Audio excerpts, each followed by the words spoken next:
Hai, Assalamualaikum semua. Bertemu kembali bersama Cikgu Yusniza. Dalam kali ini kita akan bersama dalam Randau Sejarah Tingkatan 4. Okey, untuk hari ini Cikgu akan bawa awak dengan tema Pembinaan Negara tajuk yang ke-11 dalam DSKP Kemerdekaan Persekutuan Tanah Melayu.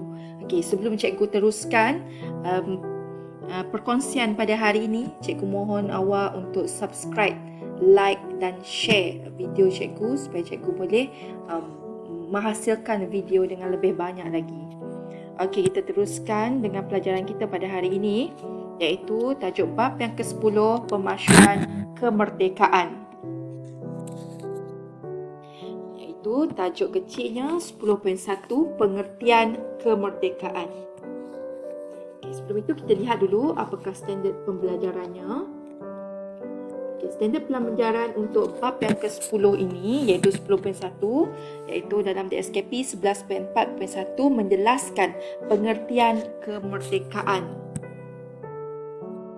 Kita lihat yang pertama iaitu pengenalan. Bahagian pengenalan, kemerdekaan negara kita adalah pada 31 Ogos 1957 bersamaan 5 Safar 1377 Hijrah, iaitu merupakan peristiwa yang penuh pengertian bagi negara kita. Merdeka ini dia membawa erti bebas daripada sebarang cengkaman kuasa asing. Jadi merdeka juga bererti kita bebas untuk menentukan pemerintahan dan hala tuju negara. Jadi kemerdekaan yang diperjuangkan merupakan rentetan perjuangan yang panjang. Sebenarnya banyak lagi taklif merdeka yang boleh diteliti dan diambil iktibar supaya generasi kini dan akan datang terus menjiwai dan mempertahankan kemerdekaan. Seterusnya, masih lagi dalam bab pengenalan. Menurut Kamus Dewan, taklif kemerdekaan ialah bebas daripada penjajahan, kurungan atau naungan. Itu yang ditakrifkan oleh Kamus Dewan. Negara yang merdeka juga bermakna negara yang berdaulat, iaitu mempunyai kuasa tertinggi. Terdapat beberapa tokoh yang telah memberikan taklif kemerdekaan.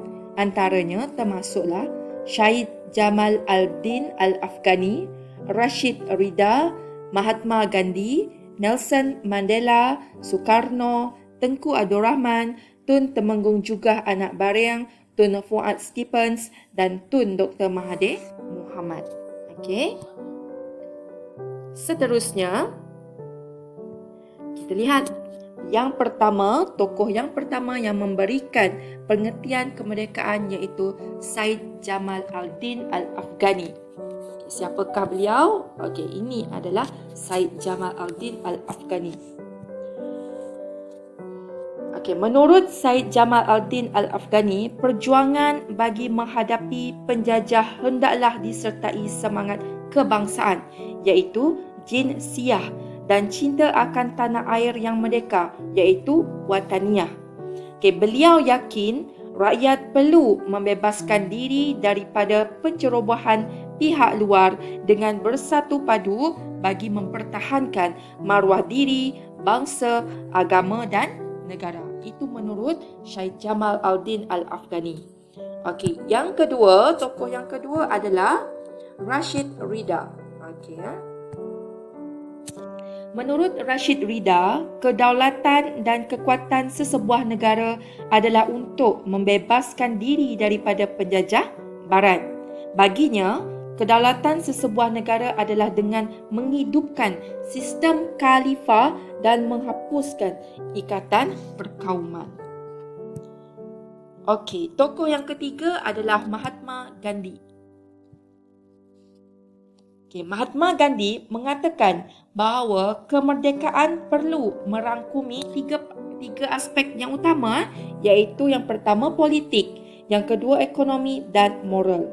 Setiap negara berhak menguruskan sendiri negaranya walaupun sukar untuk setiap komuniti hidup dalam keadaan yang harmoni. Okey, siapa Mahatma Gandhi ini? Beliau adalah tokoh pejuang kemerdekaan India. Okey, tokoh yang keempat pula adalah Nelson Mandela. Okey, Nelson Mandela berpendapat bahawa kebebasan bukan hanya untuk satu pertempuran untuk melawan satu kumpulan atau pewarna kulit, tetapi satu pertempuran terhadap sistem yang menindas.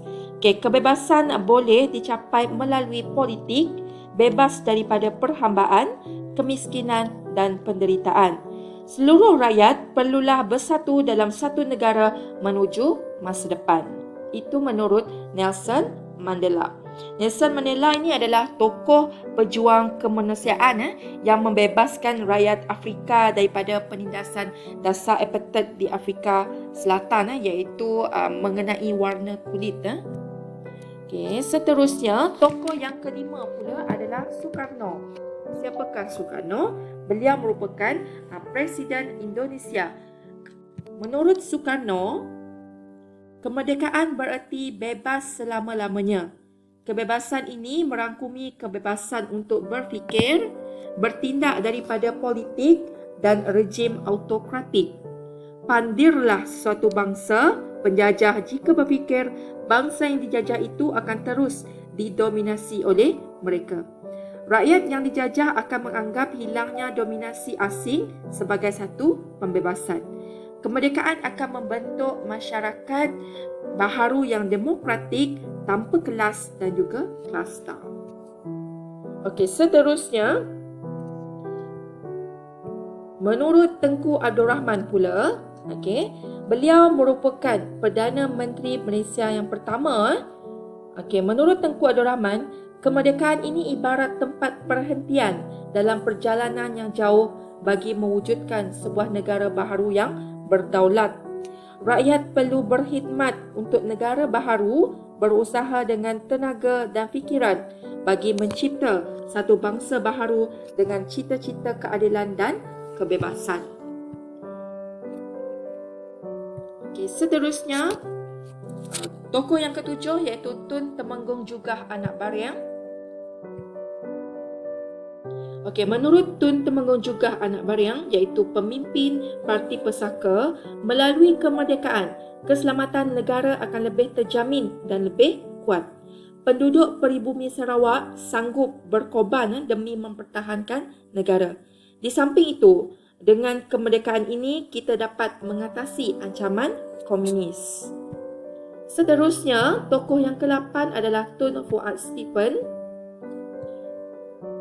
Okey, menurut Tun Fuad Stephen iaitu Ketua Menteri Sabah yang pertama, melalui kemerdekaan, keselamatan sosial Borneo Utara dan penduduk peribumi serta generasi selepasnya akan lebih terjamin.